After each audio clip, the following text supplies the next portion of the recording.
Bonjour à tous, je me présente, je m'appelle Mathieu, je suis tuteur en physique pour le Tutorat Santé Strasbourg et je vais essayer de vous éclaircir un petit peu le cours qui a été dispensé par Madame Arsane sur l'ARMN et ses principes. On va donc commencer par un premier cours intitulé Base de l'ARMN. Ça va vous permettre d'avoir les prérequis qui sont nécessaires pour comprendre l'ARMN, notamment les ondes magnétiques, électromagnétiques, excusez-moi, et mécanique, ainsi que tout le principe de magnétostatique. On va commencer par les ondes mécaniques, qui seront le moins utiles, je vais vous l'avouer, pour la RMN, mais je trouvais ça intéressant quand même de les traiter et ils sont traités dans le cours. Donc les ondes mécaniques se déplacent dans un milieu, se propagent dans un milieu matériel nécessairement. Elles ne peuvent pas se propager dans le vide, contrairement aux ondes électromagnétiques. Elles se propagent dans l'air ou dans l'eau, par exemple. Mais elles peuvent se propager dans d'autres milieux à partir du moment où il est matériel. Voilà, donc je reprends la diapositive en voix off parce qu'il y avait une erreur dans la diapositive que j'ai vue au montage. Donc, une onde mécanique progressive, c'est par définition un phénomène de propagation d'une perturbation locale dans un milieu matériel. La perturbation peut se propager de deux façons différentes. Soit elle se propage parallèlement, dans le même plan que la direction de propagation de l'onde, soit elle se propage perpendiculairement à la direction de propagation de l'onde. Alors pour une onde transversale, c'est comme quand vous envoyez une corde. Quand vous l'envoyez vers le haut, la corde, elle a un mouvement sinusoïdal, on pourrait appeler ça comme ça, et la déformation se fait dans un plan perpendiculaire, puisque la direction de propagation de l'onde, c'est celle-là, et la direction de la perturbation, c'est dans un plan perpendiculaire à la direction de propagation de l'onde. Alors que pour une onde longitudinale, c'est dans un plan du coup parallèle à la direction de propagation de l'onde. On note ici lambda, qui est la période spatiale que je traiterai après.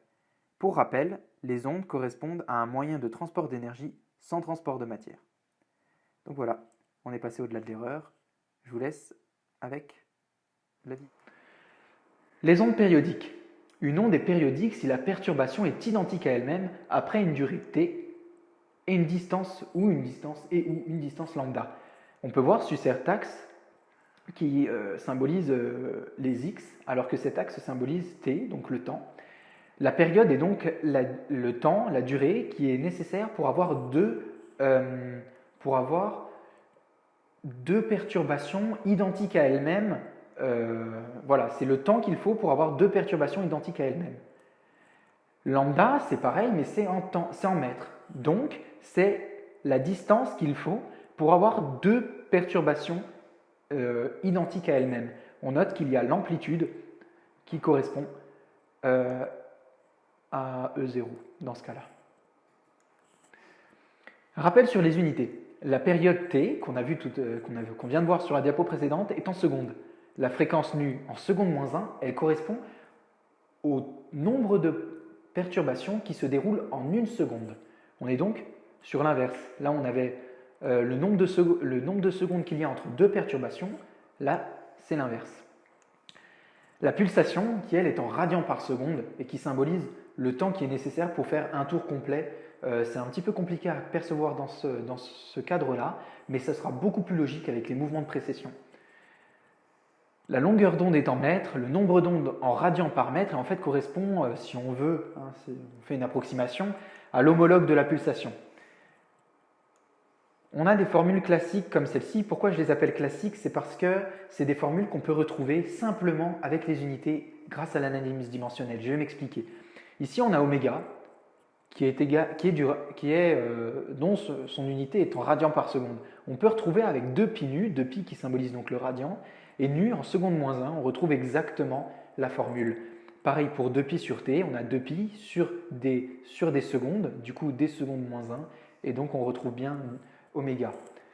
Remarque que la longueur d'onde, excusez-moi, il y a une faute dans le diapo, dépend du type de milieu matériel. On peut alors trouver l'indice de réfraction avec lambda vide sur lambda milieu.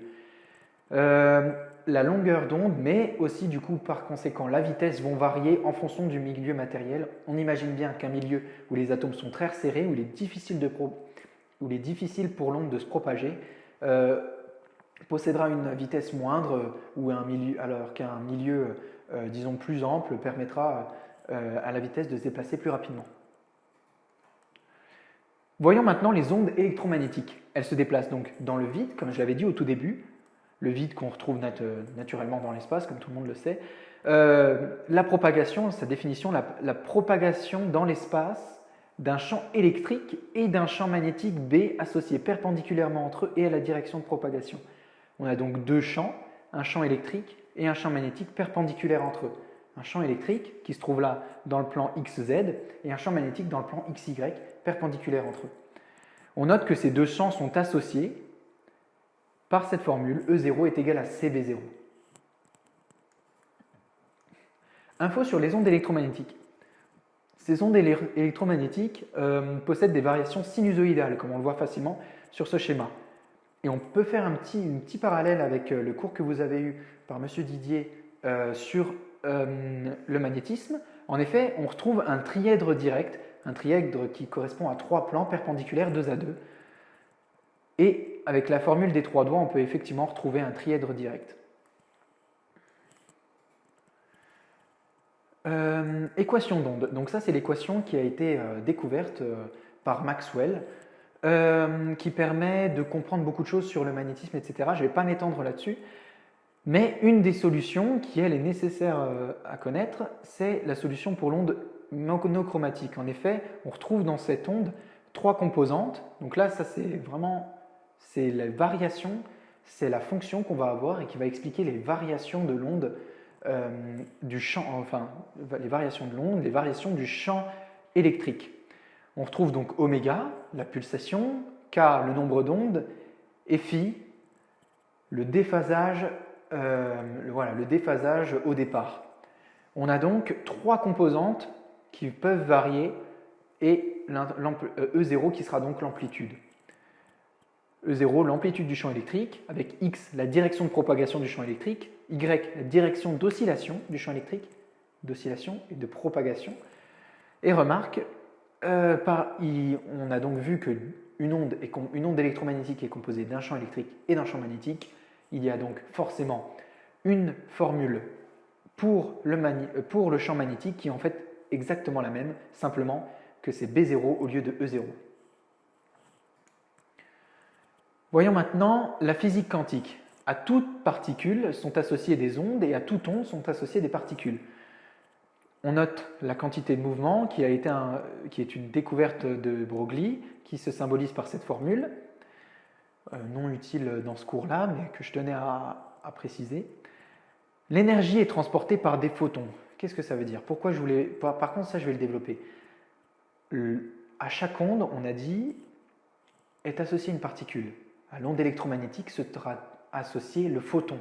Le photon permet donc de transporter l'énergie au sein de l'onde et l'énergie du photon est égale à h nu ou h bar, la constante de Planck réduite, donc c'est h sur 2pi fois oméga.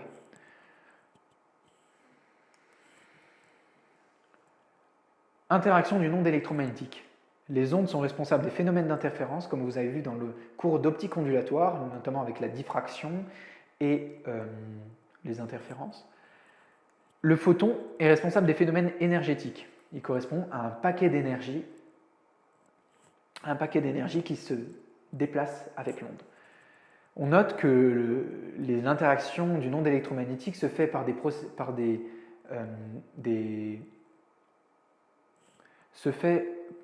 se fait et est régie par certaines lois comme la conservation de l'énergie, la conservation de la quantité de mouvement et la conservation du moment cinétique. Par des processus indivisibles, voilà, c'est ça que je cherchais. Des processus indivisibles où il y a les trois conservations, ce sont des notions très importantes à connaître et qui sont en fait, on en fait parfois abstraction, mais en fait on les utilise tout le temps et c'est vraiment important de prendre conscience qu'il y a ces trois conservations. Notamment dans ce cas-là, on voit que l'énergie, donc je vais reprendre chaque chose en son temps. L'absorption et l'émission. Le modèle de quantification de l'énergie de la physique quantique. En effet, on voit que la physique quantique nous a permis de quantifier. On a des niveaux d'énergie pour chacun des électrons et ces niveaux sont discrets. Un électron ne peut être que dans certains paliers et ne peut pas être dans d'autres. Lors d'une absorption, il va donc absorber un paquet d'énergie, on a dit un photon, et ce photon doit avoir une certaine énergie propre pour pouvoir faire passer l'électron d'un niveau de fondamental, E0, V0, à un niveau excité, E1, V0, avec différents niveaux vibrationnels dans le cas des molécules. En effet, l'énergie potentielle d'un atome, d'une molécule, l'énergie potentielle d'un atome, donc ça c'est assez facile, c'est seulement avec des niveaux d'énergie, mais la molécule c'est plus compliqué, il y a aussi les vibrations et les rotations des molécules qui créent des sous-niveaux, disons, et donc des dissipations d'énergie qui sont plus discrètes et moins calculables que celle-là.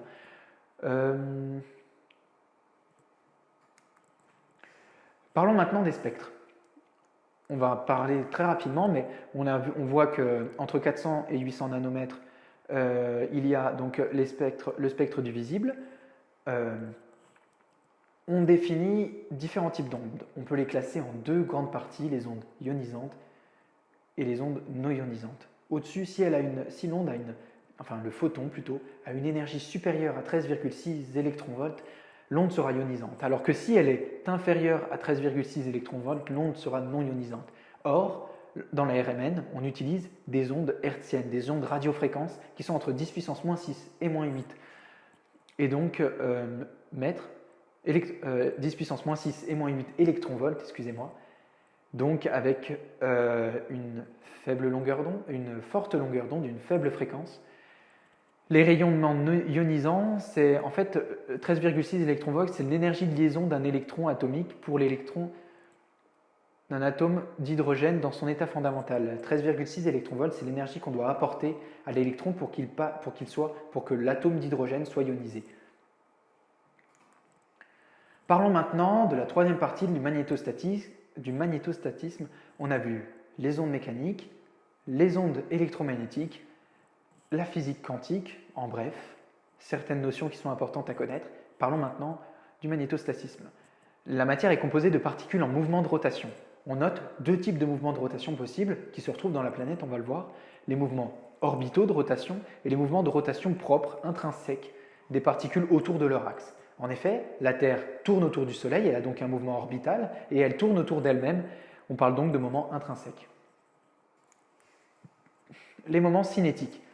En effet, lors de la rotation de la particule autour de son axe ou sur elle-même, elle crée un moment cinétique. Dans la physique classique, il va y avoir la norme du moment cinétique peut prendre toutes les énergies. On parle donc d'énergie, peut prendre n'importe quelle valeur plutôt, voilà, n'importe quelle valeur, des valeurs continues. Alors que la physique quantique, on a parlé de quantification, ça veut dire qu'on peut avoir seulement certains niveaux d'énergie. Et notamment pour les moments cinétiques intrinsèques, pour les deux moments cinétiques, les moments cinétiques orbitaux et intrinsèques, il y a une quantification de la norme.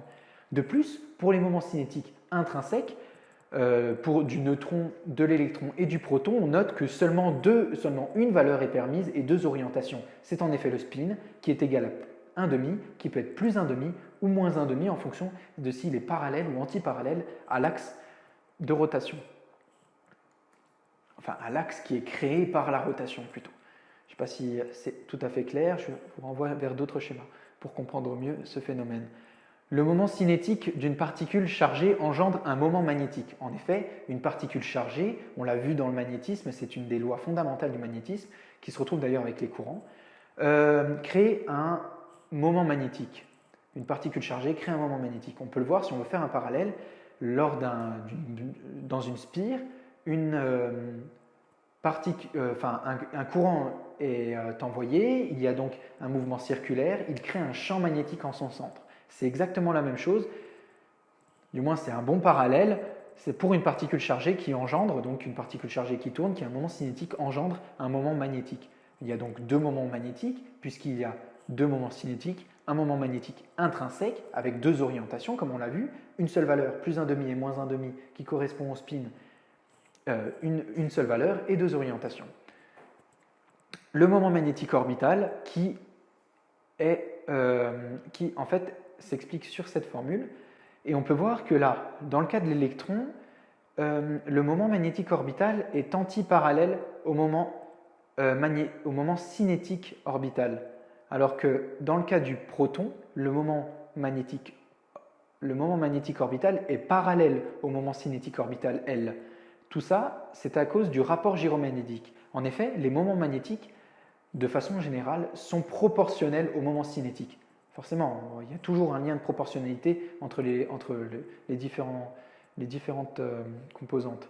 Il y a donc cette coefficient de proportionnalité et le rapport gyromagnétique gamma est égal à Q, donc la charge sur 2 fois la masse.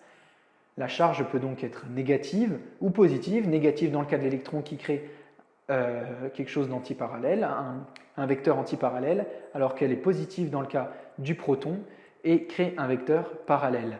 On note que le moment magnétique orbital est égal au moment magnétique cinétique fois le rapport gyromagnétique, et le moment magnétique intrinsèque, pareil.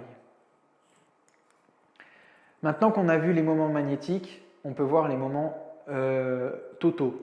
On voit le moment cinétique total J, qui est en fait égal à la somme des moments cinétiques intrinsèques et orbitaux, et le moment magnétique total qui, lui, est égal à la somme des moments magnétiques orbitaux et intrinsèques, donc mu orb et mu spin, qui correspond au moment magnétique intrinsèque. On voit alors le coefficient de proportionnalité entre les deux.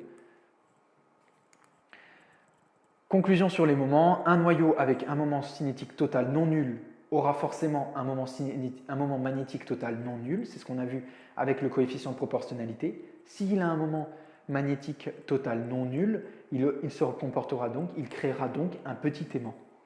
Il se comportera donc comme un petit aimant. Remarque, le neutron possède également un moment magnétique intrinsèque. Pourquoi? C'est vrai que c'est un peu incohérent. On a dit qu'il fallait des particules chargées. Le neutron n'est pas chargé. Pourtant, il y a un moment magnétique intrinsèque. Ceci est dû, on pense, il a été stipulé dans le cours que ceci serait dû à des quarks présents dans le neutron. Application à la RMN. On va voir maintenant pourquoi on a étudié ces moments magnétiques. Le noyau est composé de neutrons et de protons. C'est donc deux populations différentes qui sont au sein du noyau. Le spin, on va donc parler des spins combinés. Ils sont combinés par espèce de particules, c'est-à-dire deux populations, on a les neutrons, les protons. On travaillera sur les neutrons ensemble et on les sans mélange, voilà. Donc 2 à 2, on les groupera 2 à 2, on fera à chaque fois des groupes de 2 protons, de 2 neutrons ou de 2 protons, qui ensuite se coupleront par opposition. C'est-à-dire que si on a un nombre pair de neutrons qui ont un moment magnétique ou un moment cinétique total dans un sens, il va se coupler avec un autre neutron qui aura un moment cinétique total ou un moment magnétique total dans l'autre sens. Ils vont donc s'annuler et c'est pour ça que le spin résultant des doublets sera nul, alors que celui des célibataires sera non nul puisqu'il est tout seul et il y a donc une seule orientation et personne pour s'opposer à lui. On peut voir grâce à ce tableau que, voilà, donc on va commencer à parler un peu de RMN. On va voir dans ce tableau que si les deux populations sont paires, il y a donc un spin total J qui est nul, donc il est inutilisable en RMN. C'est le cas du carbone 12 avec 6 protons, 6 neutrons, et il y a donc à chaque fois 3 groupes de 2 qui s'opposent et qui s'annulent. Pour le carbone 13, il y a 6 protons et 7... je ne sais plus. Enfin, il y a donc une des deux populations qui est impaire. Si elle est impaire, elle est utilisable en RMN. Et on peut donc avoir un spin total de demi-entier, où il y a une seule population qui est impaire, ou entière, où là, elle est aussi utilisable en RMN parce que il y a les deux types de populations sont impairs, il y a donc les deux types qui envoient un signal, mais qui ne s'annulent pas entre eux. Le moment magnétique, donc là on a parlé du moment magnétique, du moment cinétique, du moment magnétique au niveau microscopique. Si on voit au niveau macroscopique, c'est-à-dire dans la vie de tous les jours, eh ben, vous prenez, il y a seulement certaines matières qui ont des propriétés intrinsèques d'aimantation. Mais dans la vie de tous les jours, un corps humain n'est pas un aimant. Pourtant, il y a dedans des protons qui ont un moment magnétique intrinsèque, un moment cinétique total non nul. Mais puisqu'il y en a énormément et qu'ils sont répartis dans toutes les directions et tous les sens, ils s'annulent entre eux et le moment magnétique, le moment cinétique, plutôt j'aurais dû changer, le moment cinétique total macroscopique est nul parce qu'il correspond à la somme des moments cinétiques ou magnétiques totaux, mais à l'échelle microscopique. Voilà, c'est la fin de cette première vidéo où on a parlé des prérequis nécessaires pour la RMN. J'espère qu'elle vous a plu et je vous invite à aller voir la seconde qui sera beaucoup plus intéressante au niveau du principe de la RMN et de l'utilisation dans l'IRM. Je vous souhaite une bonne journée et à bientôt.